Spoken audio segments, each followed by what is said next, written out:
आंनि फिसायाथ' बेरामा मास मोनथामसो जाबाय। बेयो जाबाय लिभारनि प्रब्लेम। ओमफ्राय दा आरो नाया नङा नायबायबो, ओमफ्राय हामाखै बेमारा। दा आरो फैसा थाखानिबो प्रब्लेम जाबाय। आङो जेरावबो मोजां डक्टरनावबो नायनो हायाखै। ओमफ्राय आरो दा रायजो राजानिफ्राय बायनानै अनसुंथाइ लुगैदोंमोन आरो बेखिनिखौनो आं दा बुंथ'बाय। बबे मेडिकेलाव लाङामोन? आं फार्स्टआव लांदोंमोन गुवाहाटि जेएमसिआव। ओमफ्राय आरो बेनिफ्राय बोसोरसे थानानै आरो उनाव जाफिननायाव आं मुसलपुरावनो नायबाय थादोंमोन, ओरैनो फिसा नायनानैबो माबाथाराखै, हामथाराखै। ओमफ्राय आरो दाख्लै लांबाय नलबारि मेडिकेल कलेजाव। ओमफ्राय आरो बेनिफ्राय फैनानै दा मास मोनसे जाबायमोन। आरो ग्रोब दा जाफिनना मुसलपुराव लाबोनाय जाफिनदों आरो। डक्टरा मा होनदों? हामगोन होनदों? डक्टराथ' हामगोन होननायालाय दाख्लै नलबारियाव लांनायावबो हामगोन होनदों, दै बरनदों बेनि उदैनिफ्राय।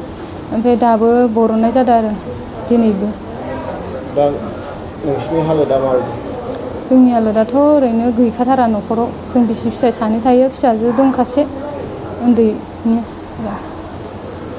रांखावरिनि आंखाल जेबो गैया। मा हास्थायदों?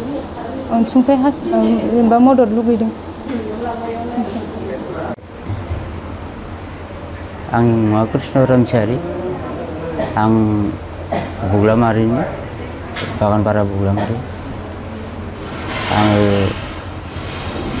मोनसे बेमाराव गोलैना दङ। बे बेमारानो लिभारनि। माने न'खराव जेबो गैया, थाखा फैसानि बहुद आंखाल। बेनिखायनो आङो रायजोफोरनिसिम मोनसे खावलायनाय, थाइसे थाइनै ओरैनो अनसुंथाइ मोनोमोनबा रायजोफोरनिफ्राय गोजोननाय मोनगौमोन। ओंखायनो दा रायजोफोरखौ आं खावलायनाय जादों, जि थाइसे थाइनै हरनो हायो बेखिनिखौनो बुंनानै फोजोबबाय। मा बेमार जादोंमोन? आंनिया लिभारनि प्रब्लेम। बेसेबां सान थाखो मेडिकेलाव? आङो दा सानब्रै जाबाय। सानब्रै जाबाय। आगोलो आरो माबा नलबारि घग्रा नलबारियावबो 8 दिन थाहैदों। 8 दिन थाहैनानै बेयावबो दै बरन जादों। बेयावबो हामासै। हामिनि थाखाय आरो जाफिननानै दा टटेलि आंनि बेमार जानाया मास मोनथाम जाबाय आरो दा मुसलपुर मेडिकेलाव दा दङ।